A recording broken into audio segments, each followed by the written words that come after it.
avec des cris de joie et des acclamations, recevez Père Franck, prophète Francis Ngawala.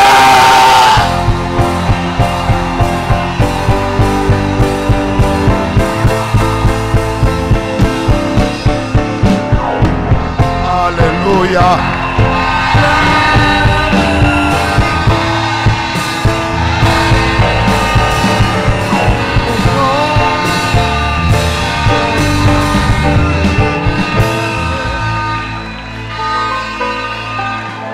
Waouh! Je disais, vous êtes formidables.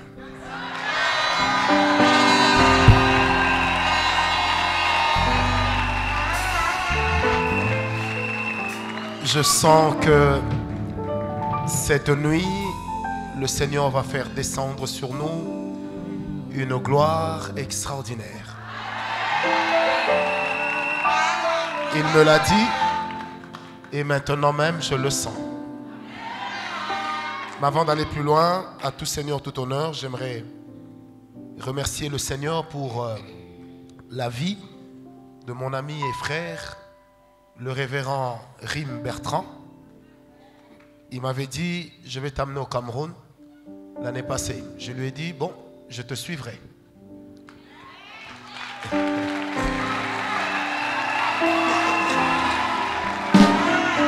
Amen, amen.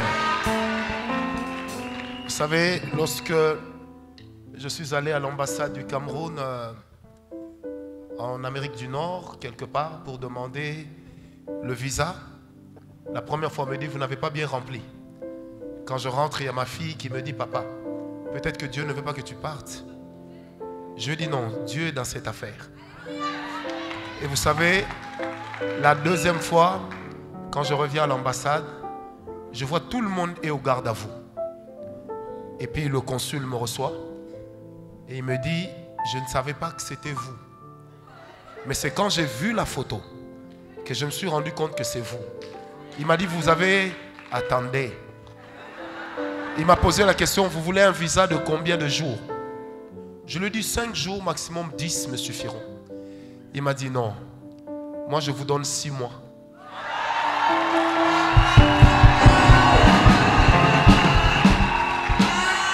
Alléluia. Et quand je suis rentré, j'ai dit à ma fille, tu vois que Dieu est dans l'affaire là. Je suis vite retourné à Kinshasa, 2-3 jours, et j'étais déjà au milieu de vous. Amen. Dis à ton voisin, l'homme de Dieu n'est pas venu jouer. Non, quand tu le lui dis, tu te lèves, tu t'assures que tu es en train de le lui dire correctement.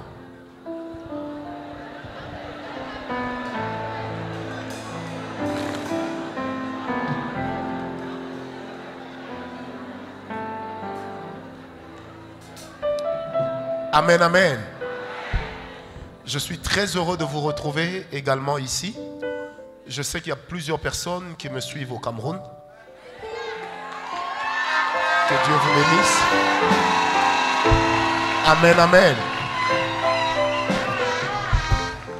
Si le Cameroun était connu seulement pour son football, je crois que l'heure est venue pour que l'on connaisse aussi le Cameroun pour la puissance de Dieu.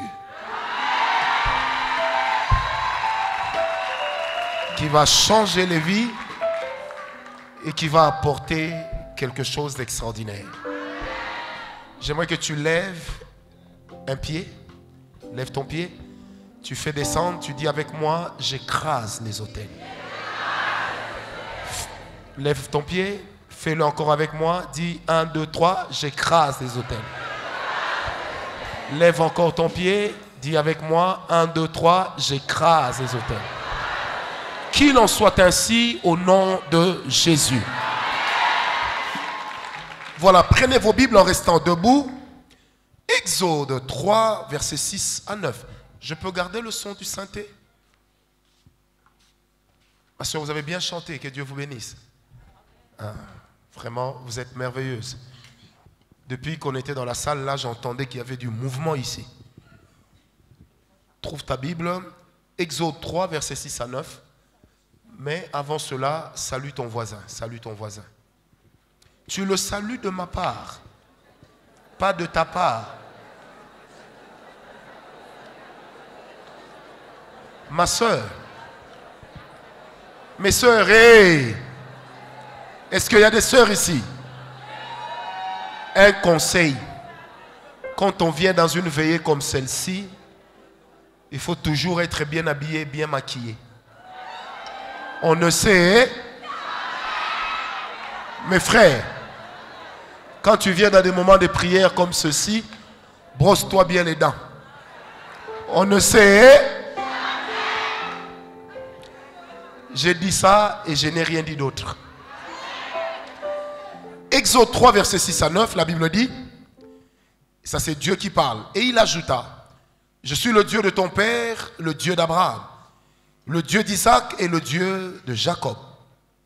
Moïse se cacha le visage car il craignait de regarder Dieu.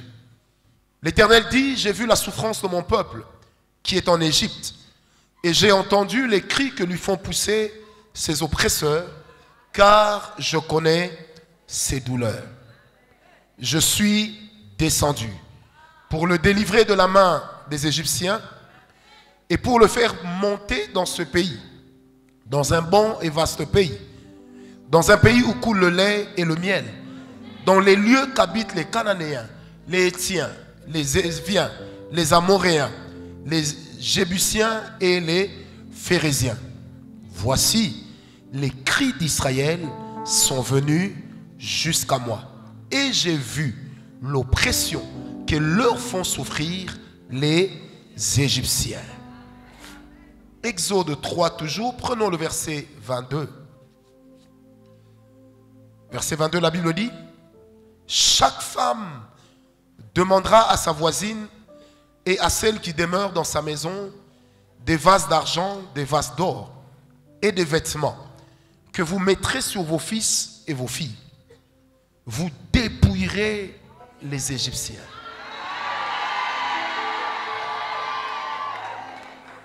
Dis avec moi, ce matin, toi Égyptien, je vais te dépouiller.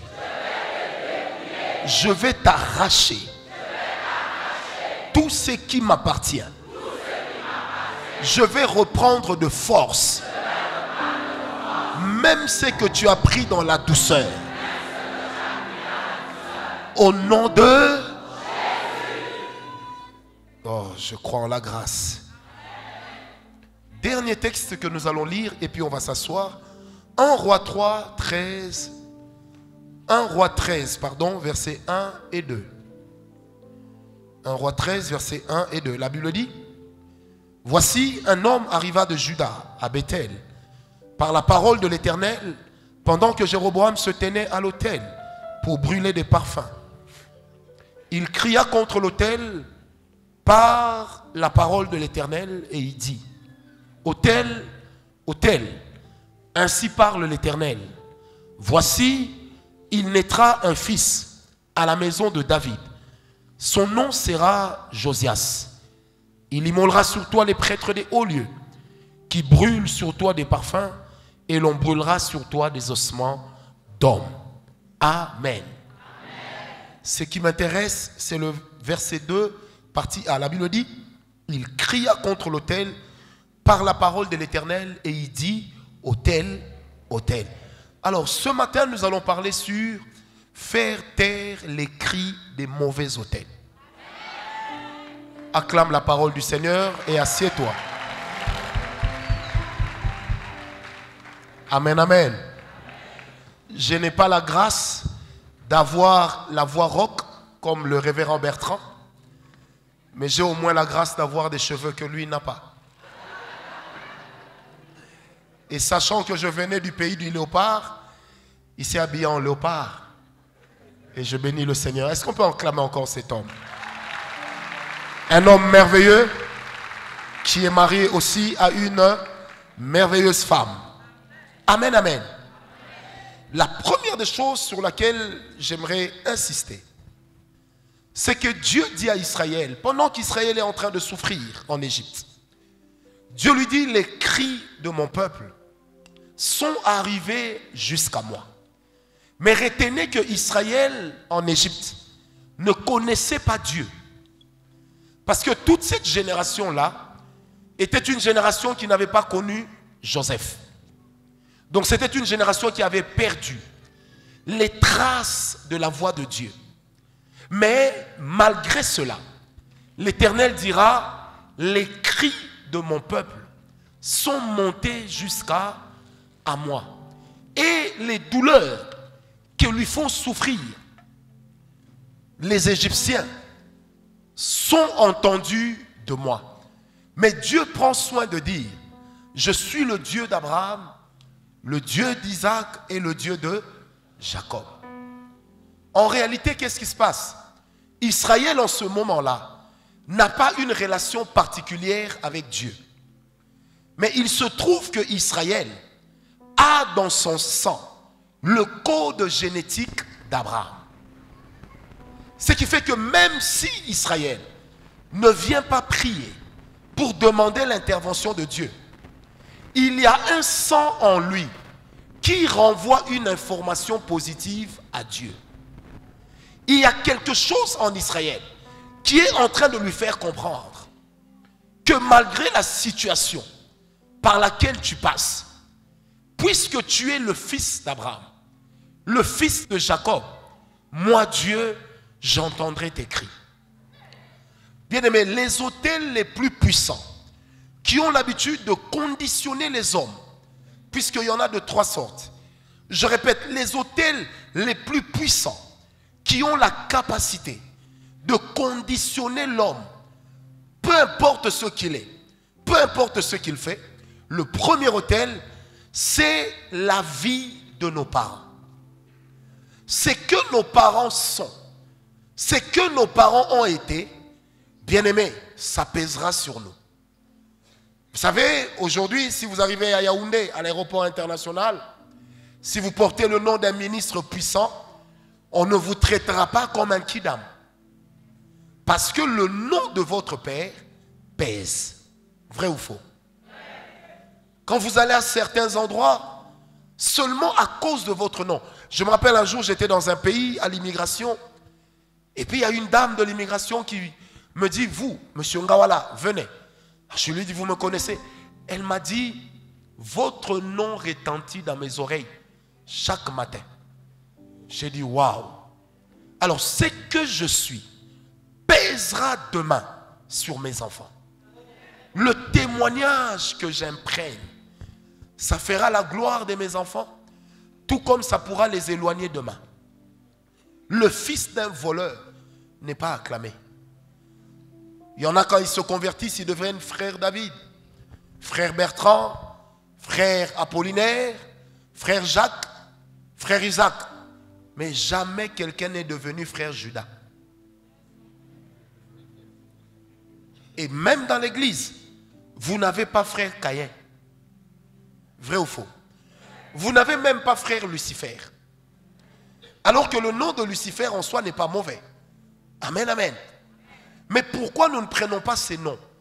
Parce que les hommes qui ont porté ces noms ont porté aussi une mauvaise vie.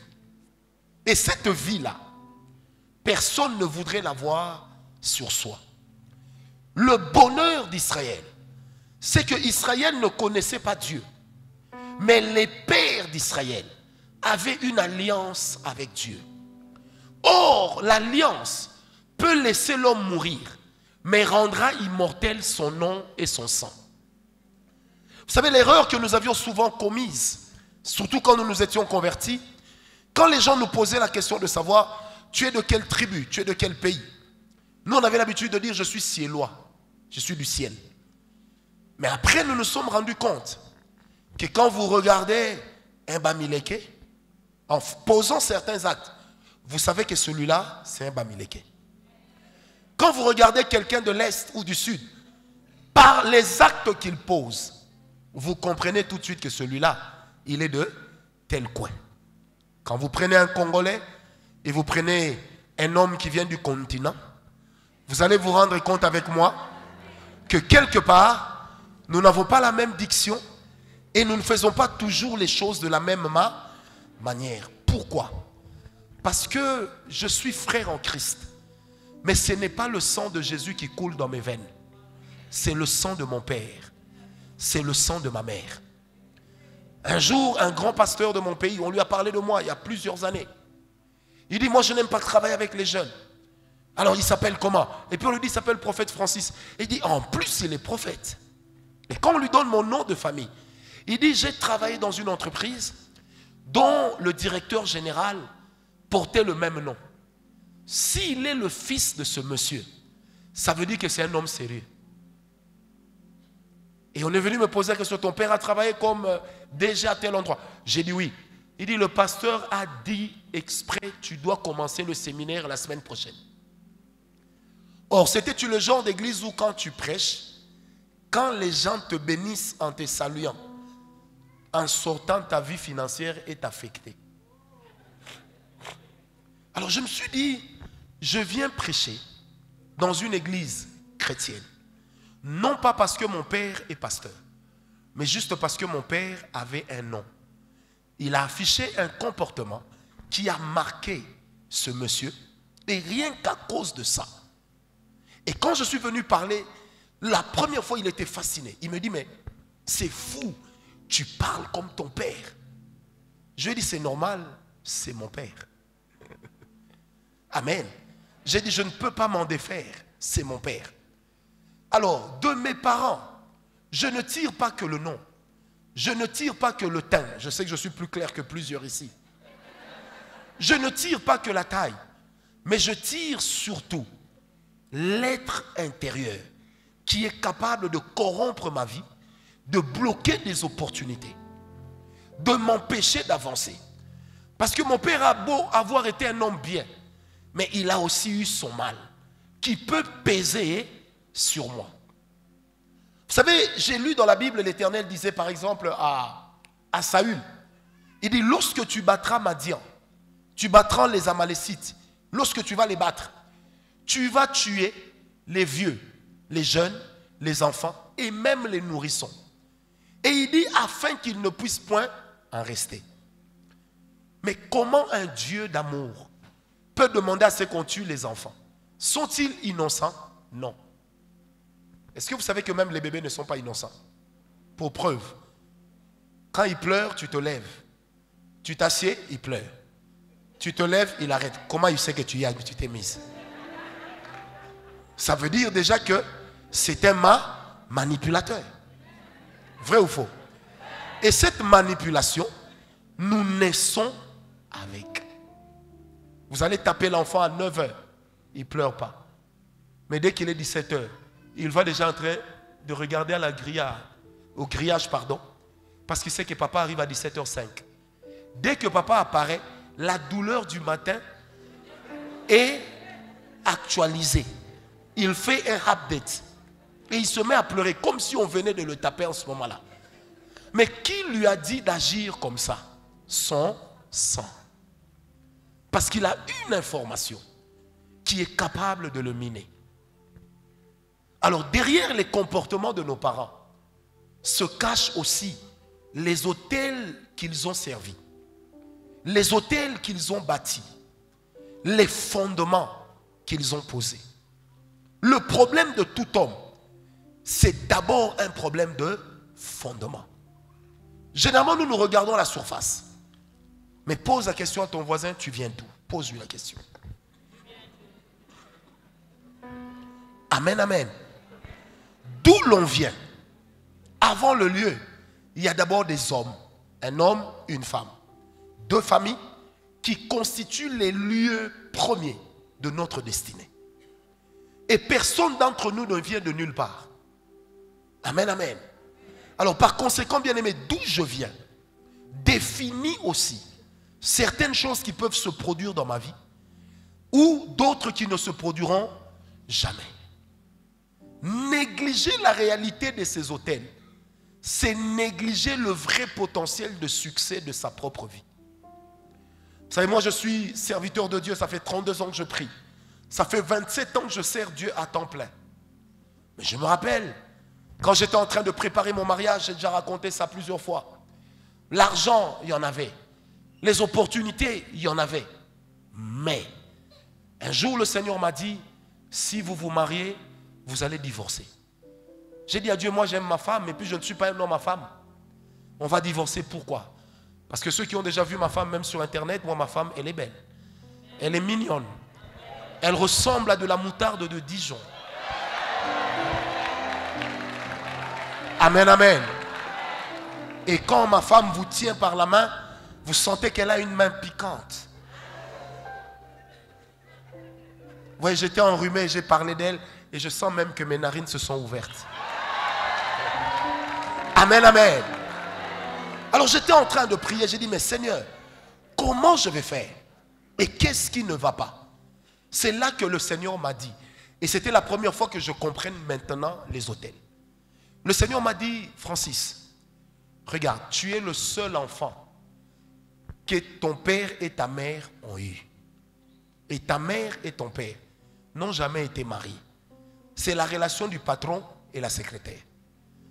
Après, il dit, regarde ta femme. Son père et sa mère n'ont jamais été mariés. C'est aussi la relation du secrétaire, de la secrétaire et de son patron. Maintenant, après, le Seigneur me dit, regarde bien. Toi, d'où tu viens?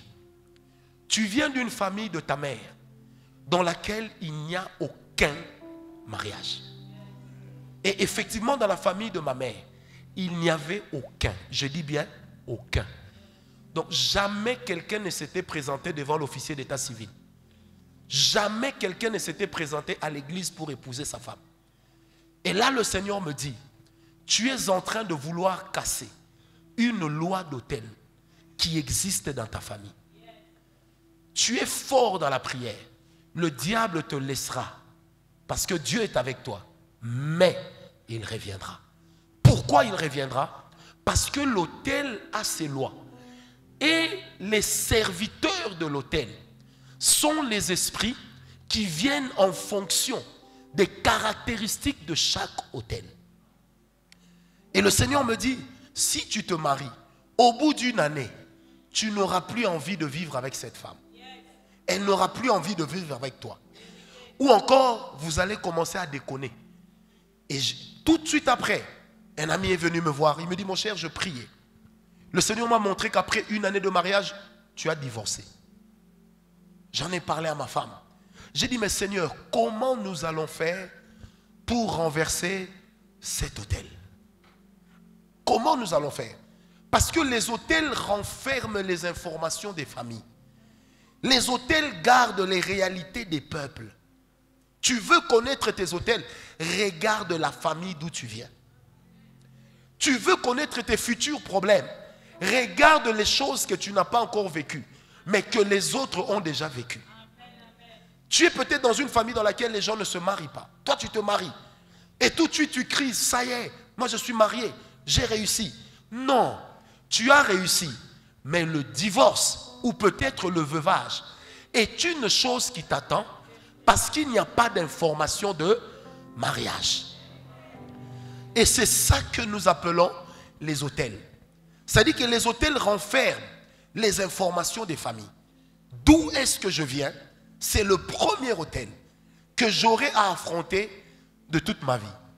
Bertrand Rime, pasteur, révérend, c'est là que le Seigneur m'a dit, prends l'argent de ton mariage, va le donner à l'église. Je ne dirigeais pas d'église. Je n'étais que dans le ministère de prophète. J'ai pris l'argent, j'ai donné à ma fiancée après 3 jours de prière. Elle est allée remettre ça à un pasteur.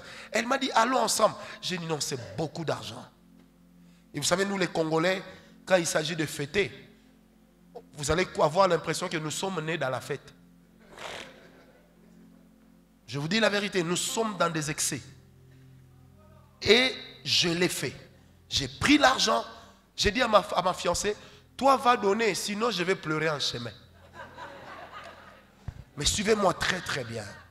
Elle est allée, elle a fait le sacrifice. Quand elle est revenue, elle m'a dit, mais pourquoi tu as fait cela? J'ai dit, quand tu étais allé là-bas, tu es allé là-bas, on a prié pour toi. Elle me dit oui. J'ai dit, n'est-ce pas qu'il y a même eu des manifestations? Elle me dit, mais moi-même j'étais étonné. Je ne savais pas que j'avais des démons. J'ai dit, non, ce n'est pas que tu avais des démons en toi, mais ils étaient à côté de toi. Parce que ce sont des autels. Et les autels libèrent des mauvais témoins dans ta vie, qui sont des démons, qui t'accompagnent dans tout ce que tu fais. Amen, amen. Et après que je me sois détaché de cet argent, ma mère appelle pour dire, je vais te donner tout l'argent pour que tu te maries. Je vais faire ceci, je vais faire cela. Mon père dit, je vais vendre une maison, je te donnerai l'argent. J'ai dit à ma femme, personne ne m'aidera, tu verras. Elle me dit, pourquoi? J'ai dit, parce que dans mon sang, il n'y a pas d'information de mariage. Mon père vend la maison, il me donne 100 $. Ma mère ne répond plus au téléphone. Authentique. Ma femme me dit, mais ma fiancée me dit, mais chérie, elle nous avait promis 100 000 $. Je lui ai dit, elle n'est pas Dieu. Ma mère a pris le téléphone le lendemain de la bénédiction. Et le mariage était tellement bien que mon père est convaincu que l'argent vient de ma mère. Ma mère est convaincue que l'argent vient de mon père. Et là, j'avais compris qu'il est de ces choses, bien-aimées, que nos parents ont posé comme fondement qui valent la peine d'être combattus. Quelqu'un me dira, tu es en Christ, mais tu es devenu une nouvelle créature. Les choses anciennes sont passées. Comment les autels peuvent te réclamer? Bien-aimé, les autels ne te réclament pas dans l'église. Ça te réclame parce que tu as le sang d'eux. Le jour où tu meurs, les autels vont cesser de te réclamer. Parce que alors le sang ne coulera plus. Et le sang de Jésus va te permettre de monter au ciel ou d'aller dans les séjours des morts. Est-ce qu'on m'a compris? Combien de pasteurs ici n'ont-ils pas des ministères qui n'évoluent pas? Pourquoi? Parce que quand ils se regardent, ils sont en train de produire les choses qui existent dans leur famille. Ils sont en train de produire les mêmes choses. Lorsqu'il y a une opportunité d'argent, tu pries pour quelqu'un. Quand il est béni, il va payer la dîme et donner l'offrande ailleurs. Pourquoi? Parce qu'il y a une information qui dit que dans ta famille, les gens ne peuvent pas être riches. Il est de ces familles bien-aimées qui ne produisent jamais des autorités. Eux ne produisent que ceux qui acclament les autres. Mais dans leur famille, personne ne peut les acclamer. Bien-aimés, pour arriver là où je suis arrivé moi aujourd'hui, où je circule dans le monde entier, et les gens m'acclament, bien-aimés, il n'y a pas eu que mes genoux. Il y avait des informations que je devais détruire. La responsabilité de Dieu, c'est de nous donner le sang de Jésus qui nous communique la nouvelle vie.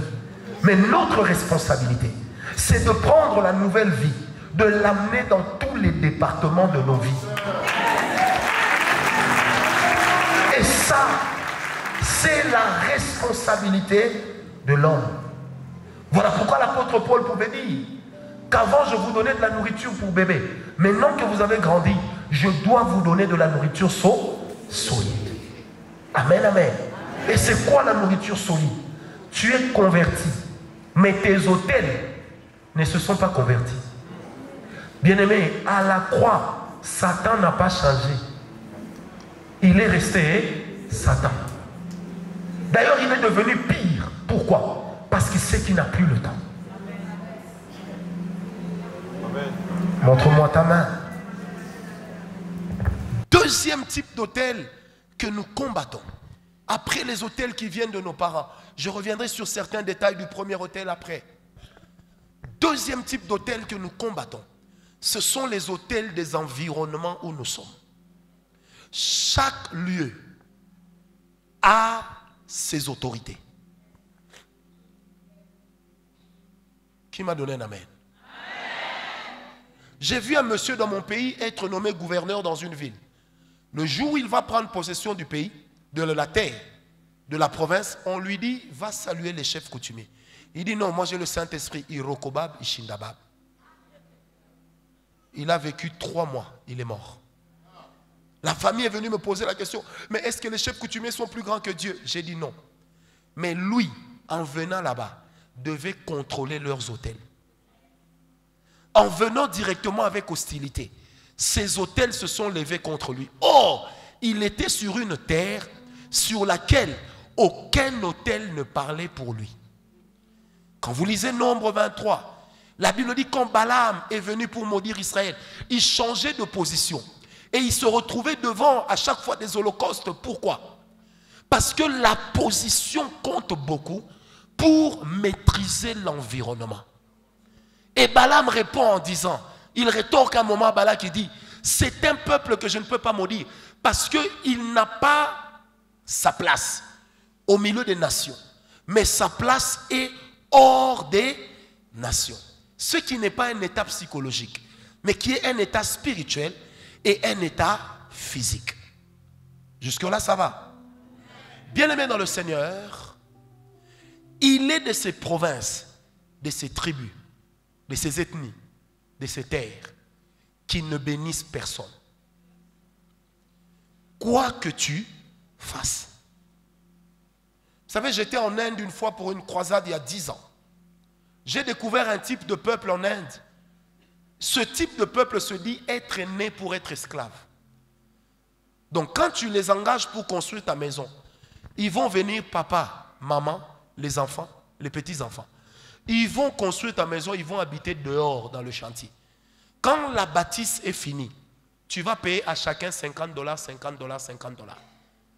Alors qu'ils ont travaillé peut-être 5 ans. Mais quand vous posez la question, pourquoi vous faites ça? Ils disent non. Nous, sur notre terre, il nous a été dit qu'on ne peut pas évoluer. Bien-aimé dans le Seigneur, quand Dieu veut bénir quelqu'un, Dieu n'ouvre pas d'abord le ciel. Dieu parle d'abord à la terre. Et c'est la terre qui parlera au ciel. Le Seigneur Jésus a dit, tout ce que tu vas lier sur la terre sera lié au ciel. Est-ce que je peux te choquer? Toute bénédiction qui est au ciel ne tombe jamais sur la tête de quelqu'un. Les bénédictions qui sont au ciel ne tombent que sur les autels. Parce que les autels sont les seuls récipients capables de contenir la pluie de la bénédiction de Dieu. Voilà pourquoi lorsque Élie a amené les prophètes de Baal sur le mont Carmel, il a présenté l'Holocauste. Et quand l'Holocauste était là, quand il appelle le ciel voit l'Holocauste, l'autel, comme le témoignage d'un appel sincère. Et la Bible dit, le feu de l'Éternel tombe sur l'animal, consomme l'autel, brûle même la terre, là où se trouvait l'autel. Pourquoi? Parce que l'autel, c'est le seul endroit qui est capable de mettre en contact deux esprits. C'est sur l'autel que l'esprit de l'homme et l'esprit de Dieu se rencontrent. Voilà pourquoi même à la croix, il y avait une forme verticale et une forme horizontale. Ça veut dire que l'autel de la croix a fait que ce qui est au ciel rencontre ce qui est sur la terre. Est-ce qu'on m'a compris? Et à chaque fois que Dieu veut changer le cours de la vie d'un homme, il commence par instruire la terre sur toi. Oh, je sens la grâce. Vous savez, il est de ces personnes. Moi, j'ai vu des gens au Canada, aux États-Unis, mourir, suicider. Mais vous dites, comment dans un pays où les gens mangent bien, eux, ils se suicident? Un jour, une dame est entrée dans mon bureau. Elle me dit, mais papa, je vis ici au Canada depuis des années, mais rien ne marche. Je l'ai regardé, j'ai dit, parce que la terre du Canada n'a pas encore entendu citer ton nom. Donc même si on te donne l'argent maintenant, tu n'en feras rien. Elle me dit, mais comment vous pouvez dire ça? J'ai dit, c'est simple. La Bible dit, terre, écoute la parole de l'Éternel.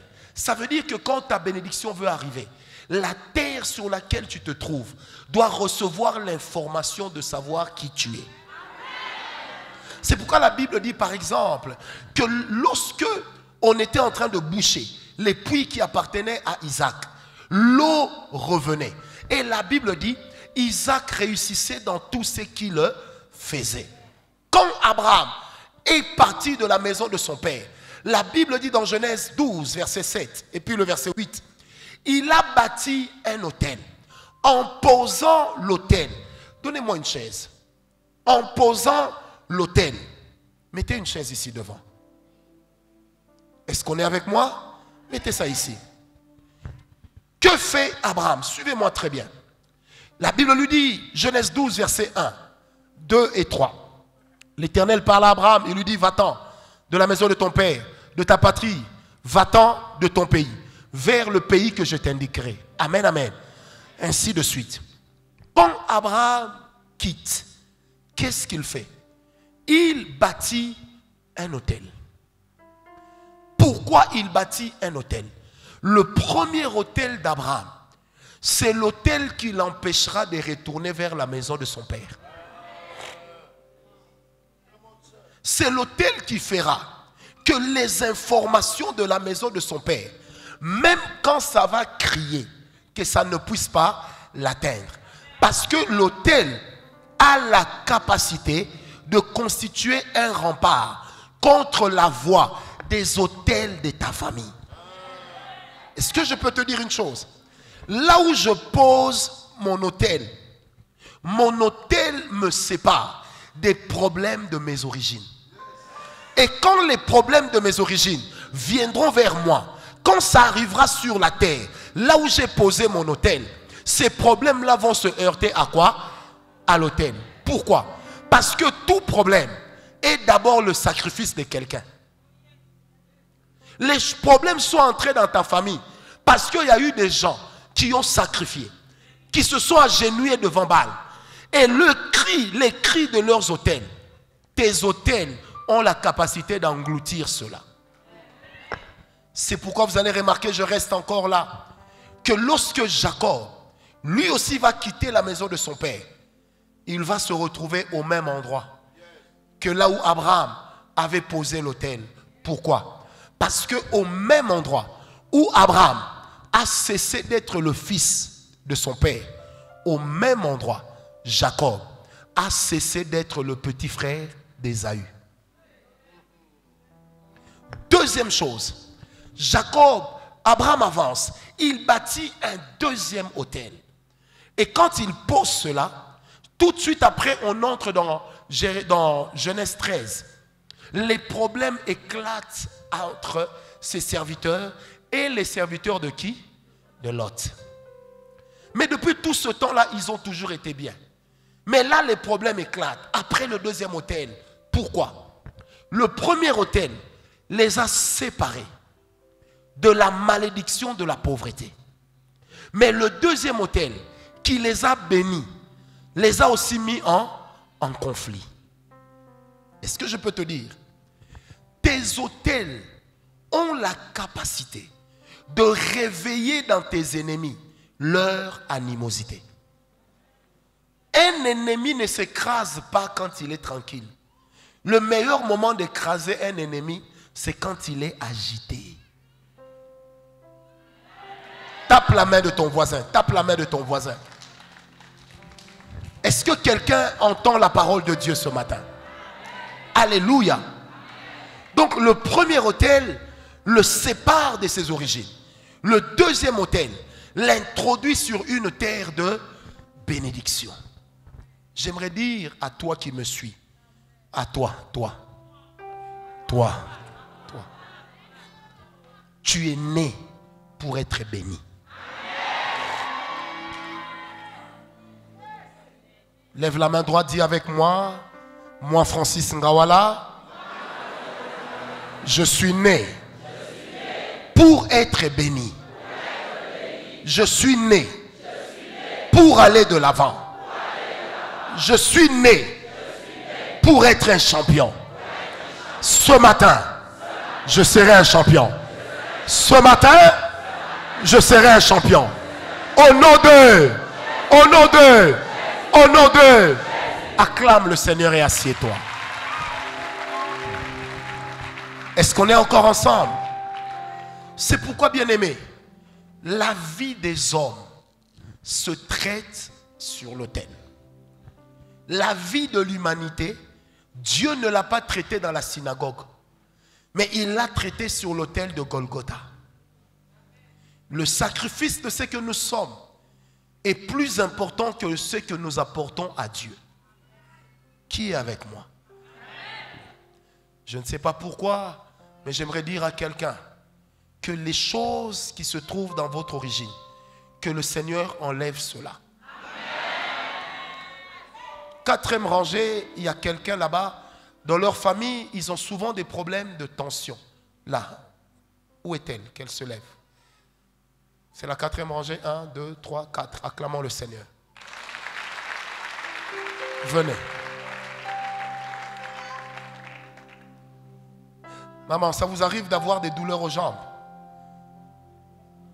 Présentement même. Ouais. Est-ce que vous savez que ce problème de tension est une condamnation à mort pour vous? Mais le Seigneur m'a dit que vous avez trouvé grâce à ses yeux. Amen. Touchez ma main. Soyez guéris. Que vos os se stabilisent. Au nom de Jésus. Est-ce qu'on est ensemble? Bien-aimé, je répète. Peu importe là où on t'a placé. Peu importe là où on t'a caché. Ce soir ou ce matin, Dieu va te repérer. Amen, amen. Que la gloire revienne à notre Dieu. Oh, je sens la grâce. Les autels de nos familles, ce soir, vont se taire. Ça va se taire. Alors, troisième type d'autel que nous combattons, ce sont les autels personnels qui ne plaisent pas à Dieu. Bien-aimé, les choses que je fais, le comportement que j'affiche, ça a aussi la capacité de devenir des informations pour mes enfants à moi. Même si cela n'existait pas avant. Ça veut dire que je peux aussi, en tant que responsable, introduire dans ma lignée quelque chose qui n'était pas normal. Un homme qui trompe sa femme, même si la femme n'est pas au courant, il a déjà introduit dans son sang un langage d'adultère. Et les enfants peuvent commencer à se méconduire. La maman dira, mais leur papa est sérieux, parce qu'elle n'a jamais su. Mais comment les enfants ont su? Parce que la Bible pose la question. Dieu pose la question à Satan. Il dit, d'où viens-tu? Satan répond, je viens d'errer ça et là. Donc il existe dans le monde spirituel des esprits qu'on appelle des esprits errants. Alors eux, qu'est-ce qu'ils font? Ils captent les informations en fonction des comportements que nous affichons, même là où il n'y a personne. Parce qu'ils sont des témoins qu'on appelle des témoins esprits. Et ils vont prendre cette information, ils vont ramener ça dans notre sang. Et nos enfants peuvent commencer à payer un lourd tribut pour une chose qu'ils n'ont pas eu à faire. Mais toi-même, tu les regarderas, tu te diras peut-être, mais Seigneur, quand j'avais péché là, j'avais demandé pardon. Tu avais demandé pardon, c'est une chose. Mais est-ce que tu as vidé le problème de son contenu? C'est comme quelqu'un qui a le sida. S'il se convertit, il n'est pas automatiquement guéri. La conversion est une chose. La repentance est une chose. Mais la guérison du sida demandera l'œuvre de la guérison divine. Jusque-là, ça passe. Ça veut dire que certaines choses, je pourrais les retrouver facilement dans mes enfants. Seulement parce que je m'en suis repenti, mais je n'ai pas prié pour détruire sa force. La repentance détruit le péché, mais les conséquences du péché demandent une autre bataille. C'est comme ça que le salut ressemble à une grande maison dans laquelle il y a plusieurs portes. Et les différentes portes mènent aux différents domaines de notre vie. Et en ce moment-là, qu'est-ce que je dois faire? Je dois prendre le salut, l'amener dans chaque domaine de ma vie. Dire à Dieu non seulement que je m'en répands, mais je prie également que ce qui n'est pas de toi libère ma vie. Je refuse que mes enfants payent pour moi. Je refuse que mes enfants payent pour ce que moi j'ai eu à faire. Est-ce que quelqu'un m'a donné un amen? Papa, vous avez combien d'enfants? 2 filles.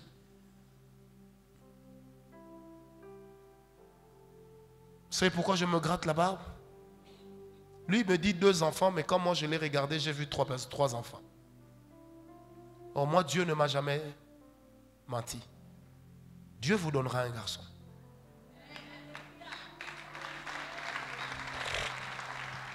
Votre garçon aura 2 caractéristiques principales. J'ai vu un garçon, il n'est pas sombre comme vous, un peu plus clair que vous, et très talentueux dans le sport, au point que le sport l'amènera loin. Première chose. Deuxième chose, j'ai vu un jour ce garçon revenir. Retenez ça parce que c'est pour vous et pour votre enfant. Dieu le bénira beaucoup dans le domaine des mines dans ce pays. Le Seigneur m'a dit de vous dire, aujourd'hui, vous avez trouvé grâce pour des générations. Regardez-moi. Quand je vous regarde, je vois une deuxième vision dans laquelle je suis en train de voir des chiens qui viennent pour vous empêcher d'avancer. Ils sont comme enragés et ils aboient pour vous effrayer, pour vous empêcher d'avancer. Ainsi parle l'Éternel. Tu ne craindras pas la voix de tes ennemis. Ta voix s'élèvera au-dessus de la voix de tes ennemis. Papa, tu sors d'une famille dans laquelle les gens vivent bien, mais ils ne vivent bien qu'avec ce qu'il faut. Il n'y a pas d'abondance. Aujourd'hui, c'est en train de changer.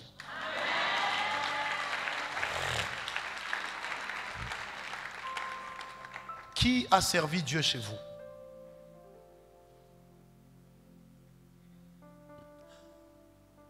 À part vous, il y a quelqu'un d'autre qui a servi Dieu.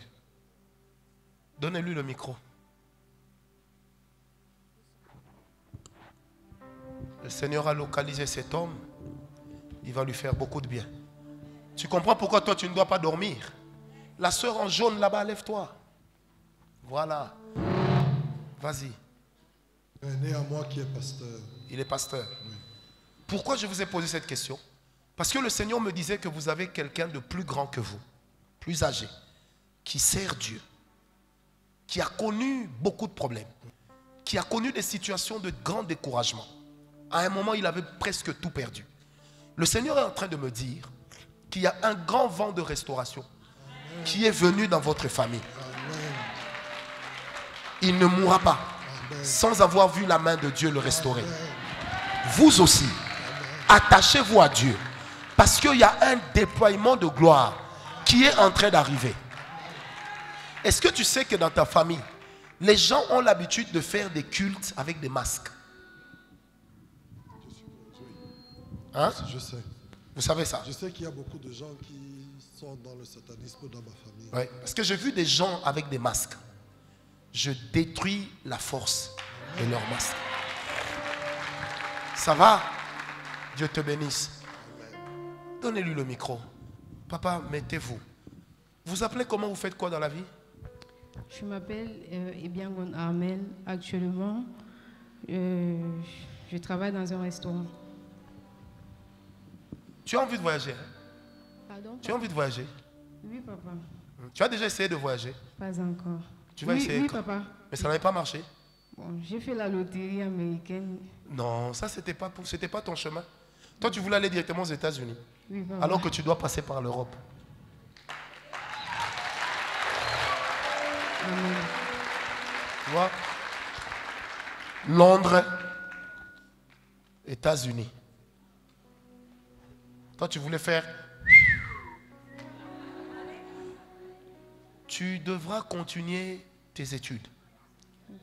Il y a une grande bénédiction qui est derrière.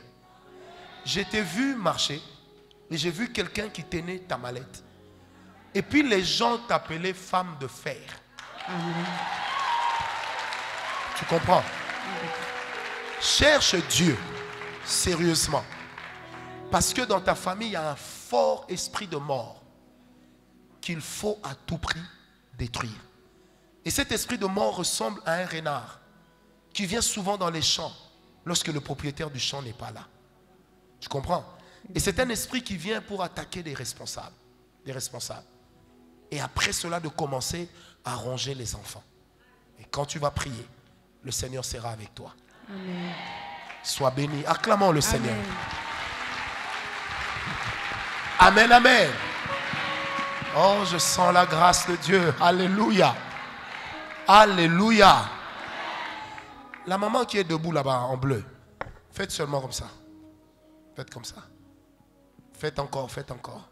Faites, faites, faites. Ok. Baisse ta main. Dis avec moi aujourd'hui. Non, seulement toi. Dis avec moi aujourd'hui. Protocole, soyez bien à côté d'elle. Je ne suis pas encore entré dans le service. Hein? On essaye seulement un peu.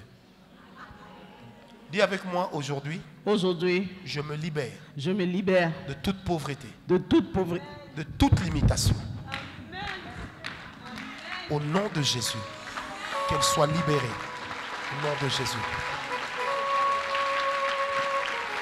Est-ce qu'on est encore ensemble? Amen, amen. Maintenant, quelqu'un me posera la question.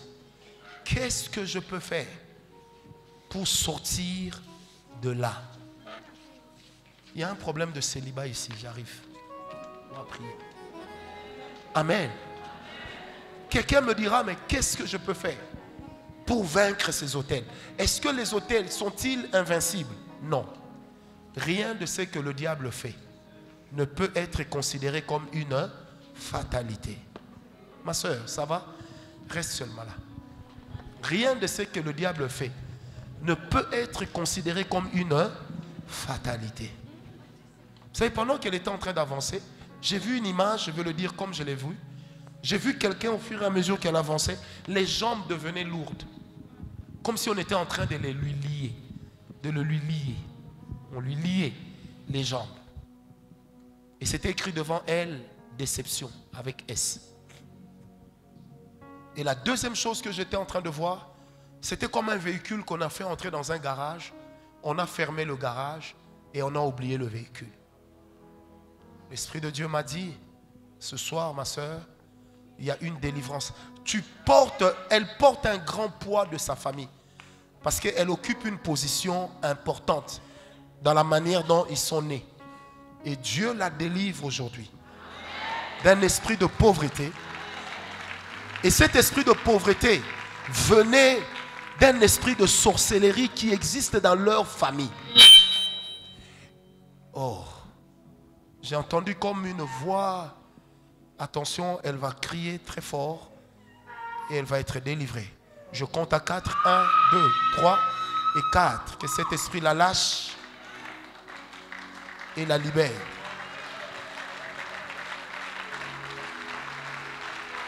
Est-ce qu'on est ensemble? Comment je peux vaincre mes autels? Comment? La première des choses, bien aimés, on ne combat pas ce qu'on ne connaît pas. Le diable a plus peur de ta connaissance que de tes prières. Quand tu as la connaissance, tes prières sont efficaces. Quand tu n'as pas la connaissance, tes prières, c'est du tintamarre. Ça fait du bruit. Amen. Qu'est-ce que je combats? Le Seigneur Jésus a dit dans Matthieu 6, quand tu viens prier, ne multiplie pas des vaines paroles. Parce que votre Père qui est dans les cieux, il sait de quoi vous avez besoin. Mesdames et messieurs, soyons sérieux. Le pasteur Bertrand Rim m'invite au Cameroun. Chaque jour, il m'amène manger, n'est-ce pas? Je n'ai pas besoin de l'appeler pour lui dire que j'ai faim. Parce qu'il sait que je suis humain. Donc, à un moment, j'aurai faim. Il se comporte en responsable vis-à-vis de qui? De moi, durant mon séjour. Vrai ou faux? Maintenant, imaginez-vous que le pasteur Bertrand me laisse affamé 3 jours. Et puis quand on se voit, je dis, mais révérend, tu sais que je n'ai pas mangé 3 jours. Et puis il me dit, mais tu ne m'avais pas dit que tu avais faim. Qu'est-ce que je dirais de lui? Qu'il est de mauvaise foi. Or maintenant, imaginez que c'est comme ça que Dieu réagit. Pourtant, il n'est pas de mauvaise foi. Pourquoi Dieu fait cela? Parce que tout combat que tu ignores, il sera difficile que Dieu les mène à ta place. Les combats les plus compliqués de ta vie auront besoin d'une invitation de Dieu pour que Dieu entre dans tes challenges. Voilà pourquoi la Bible dit, invoque-moi et je te répondrai. Il n'a pas dit appelle-moi. Celui qui invoque a une relation d'intimité avec la personne qui est invoquée. Mais celui qui appelle peut avoir entendu ce nom quelque part. Et l'autre n'est pas obligé de répondre. Voilà pourquoi la Bible dit, les fils de Séva ont chassé les démons. Les démons étaient prêts à partir. Mais à un moment, ils ont posé la question. Vous êtes qui? Mais Paul, nous connaissons. Mais vous, qui êtes-vous? Est-ce que quelqu'un m'a compris? Bien-aimé, dis à ton voisin, tu dois connaître les choses de ta famille. Dis-lui ça. Je sens une grâce de Dieu. Il y aura des fortes délivrances ce matin.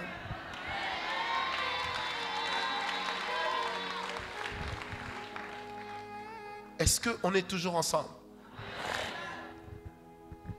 Tu ne peux pas combattre ce que tu ne connais pas. Tu ne peux pas. Je vous ai expliqué comment moi, je pensais que c'était facile de me marier. Après avoir échoué 5 fois dans les fiançailles, je me suis rendu compte que ce n'est pas normal. Et c'est là que j'ai compris qu'en fait, il y a un problème. Il n'y a pas de mariage. Les gens ne se marient pas. Et ça passe pour normal. Vous savez, dans ma famille, dans la famille de ma mère, le seul qui s'est marié, qui est resté marié, c'est moi. Mon petit cousin qui s'était marié après moi. Une année après, sa femme est morte. Une année. Quand je suis venu au deuil, les gens pleuraient. Comment il a perdu sa femme, une jeune femme. Le problème n'est pas de comment. Le problème c'est pourquoi. Et j'ai dit à mon cousin, je t'avais dit, cherche Dieu. Détruis l'information de célibat. Parce que là où il y a une information de célibat, ça peut t'empêcher de te marier. Si tu es fort, ça te laisse te marier, mais ça te pourrit la vie. Or, la Bible dit, c'est la bénédiction de l'Éternel qui enrichit. Elle ne se fait suivre d'aucun chagrin. Mais pourquoi ton mariage est devenu sujet à chagrin? Dieu aurait-il manqué à sa parole? Non. Dis à ton voisin, tape-le, tape la main droite. D'ailleurs, moi je t'encourage à dormir. Comme ça, si tu dors, tu rates ce que Dieu va faire. Hein? Moi je t'encourage. Dis à ton voisin, dors, dors bien. Amen, amen. Est-ce que quelqu'un m'a compris? Parce que tu ne sais pas à quel moment Dieu va parler. On est toujours ensemble? Voilà. J'étais en train de dire, chacun doit connaître son problème. Parce que nos problèmes nous différencient. Et nous n'avons pas les mêmes problèmes. S'il est de ces gens qui disent, moi je ne crois pas au combat spirituel, c'est eux. Mais toi et moi, nous savons d'où nous venons. Nous connaissons les difficultés de notre parcours. Vous savez, quand je vois des gens aujourd'hui me dire, prophète, j'aimerais devenir comme vous, je leur dis, vous n'aimerez pas mon passé. Amen, amen. Ce sont des combats et des combats et des combats. Et quand nous combattons les esprits de famille, les esprits des terres, les esprits des lieux, il est de ces armes que Dieu nous donne. La première arme, c'est la foi. Dans Galates 3, la Bible appelle Abraham le père de la foi. Tu dois d'abord croire que Dieu peut changer ton point d'application.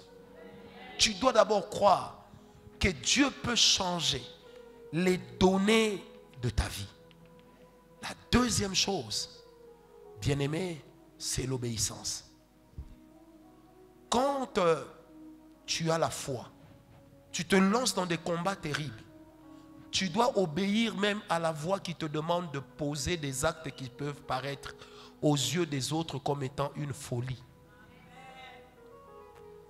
Vous savez, dans certains combats de ma vie, d'ailleurs dans la plupart, je n'ai pas combattu que dans la prière. j'ai toujours joint à la prière des actes.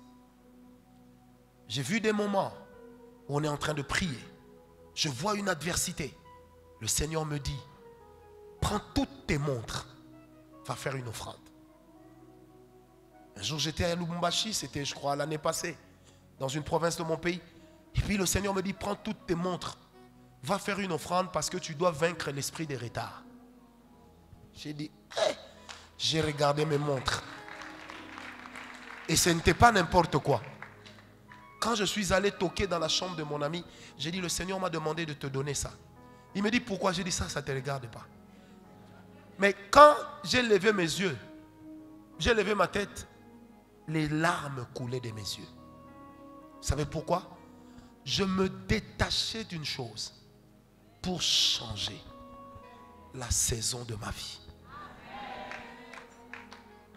Parce que la troisième arme qui nous permet de combattre les autels de chez nous, ce sont les sacrifices. Vous savez pourquoi dans Daniel 9, 27, la Bible dit, quand l'Antichrist sera en train de venir, il va faire taire les sacrifices, les holocaustes.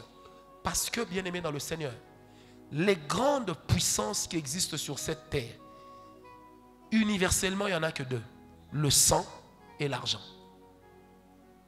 Et dans le monde spirituel, tout a un prix. Même l'homme a un prix. Même Jésus avait un prix. Est-ce que quelqu'un me comprend? Ça veut dire que malgré la prière, il est de ces choses qui vont demander, après avoir fait sortir ta salive pour parler, il faut maintenant sortir ta sueur et la poser sur la table. La grâce n'annule pas le sacrifice. Parce que la grâce elle-même est venue par le sacrifice. Mais nos sacrifices, nous ne les consentirons tous pas de la même manière. Parce que nous n'avons pas les mêmes problèmes. Il y a quelques années à Kinshasa, le Seigneur m'a dit comme ça, prends tous tes meubles, donne. J'ai appelé des pasteurs, viens, toi prends le salon, viens, toi prends la salle à manger. Et j'ai mangé pendant 6 mois sur des chaises de jardin dans mon salon. Et ça paraissait bizarre. Une autre fois, le Seigneur me dit, prends tes véhicules.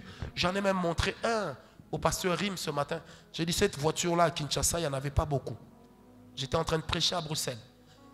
Le Seigneur m'a dit, quand tu termines, appelle chez toi. Fais l'offrande de cette voiture-là. Ah! Vous voyez le genre de voiture qui fait que quand même quand tu passes, les gens sentent que tu existes. Bien-aimé, j'ai compris une chose. Quand tu mènes des batailles de profondeur, il faut aussi des sacrifices de profondeur. Vous savez, ce jour-là, quand je finis, j'appelle mon intendant, je dis voilà, prends la voiture, appelle l'administrateur de l'église qui vienne prendre ça, vendez ça. Mais dans l'argent qui sortira, je ne prendrai même pas $1. On démarre la voiture, elle n'avait aucun problème. Arrivé au portail, il y a la roue de devant droit qui se brise. Il m'a dit, papa, on ne sait pas ce qui s'est passé. Mais l'amortisseur en ballon a explosé. Je lui ai dit, on ne fait pas de sacrifice à Dieu qui soit un animal handicapé. Ça demandera combien pour réparer ça?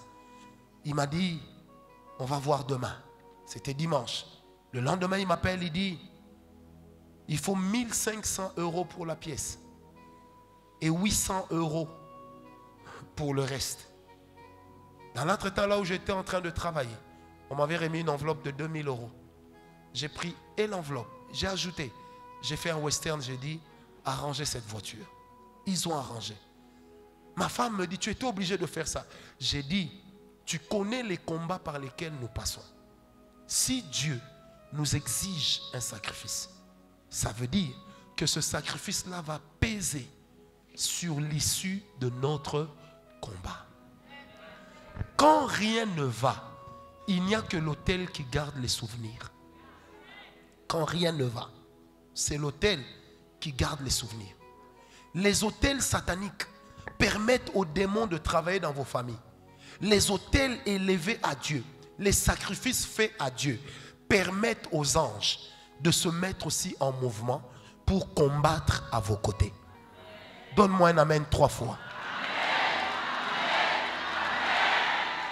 Tape la main de ton voisin. J'aimerais entendre sa main claquer. Tape, tape, tape. Je sens la grâce de Dieu. Amen, amen. Jamais quelqu'un n'arrive au sommet sans esprit de sacrifice. Les gens nous montrent des résultats, mais ils ne nous montrent pas ce qu'ils ont fait. Abraham, dans la Bible, a fait des autels et des autels. Pourquoi?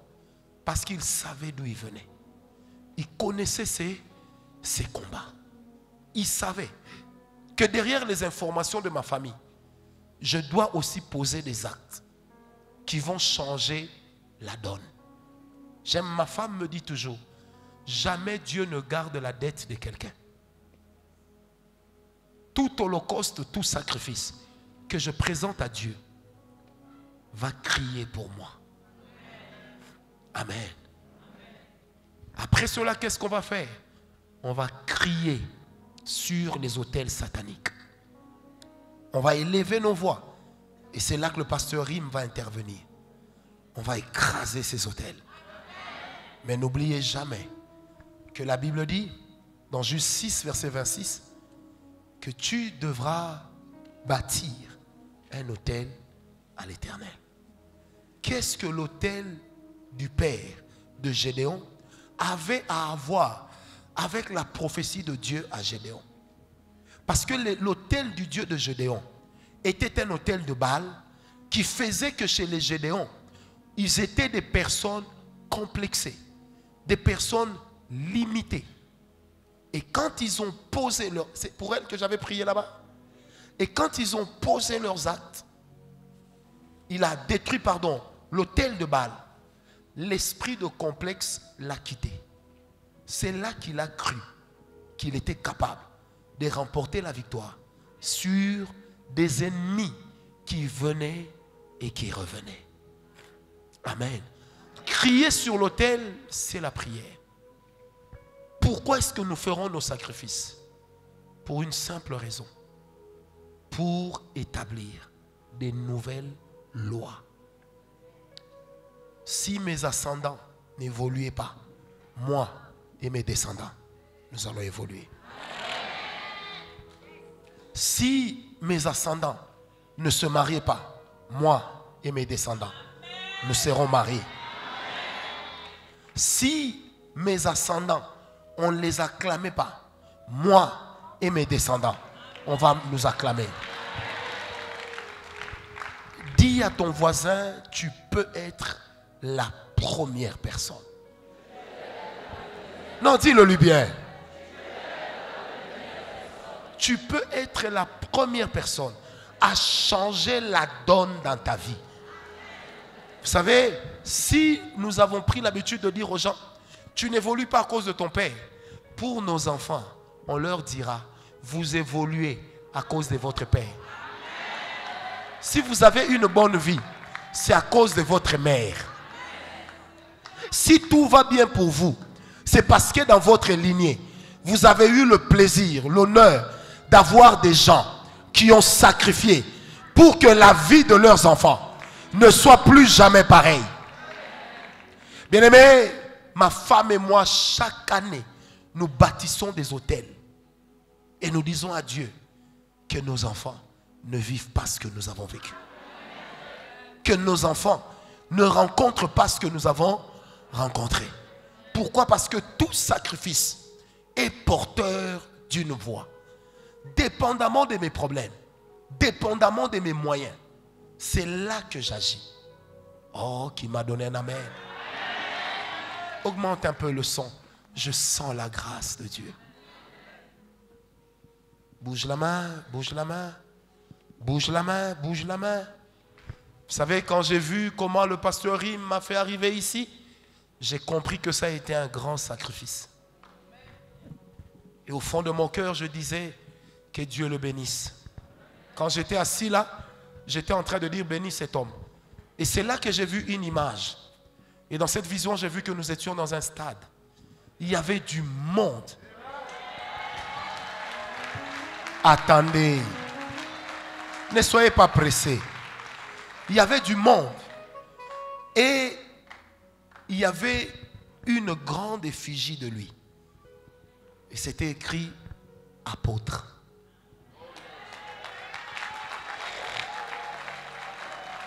Je lui donne cette information et à vous. Le ministère de cet homme est en train de prendre une vitesse de croisière. Amen, amen. Est-ce qu'on est toujours ensemble ou on est fatigué? Je n'ai pas encore travaillé. On n'a fait qu'essayer. Ici, c'est le pays de tout est possible, n'est-ce pas?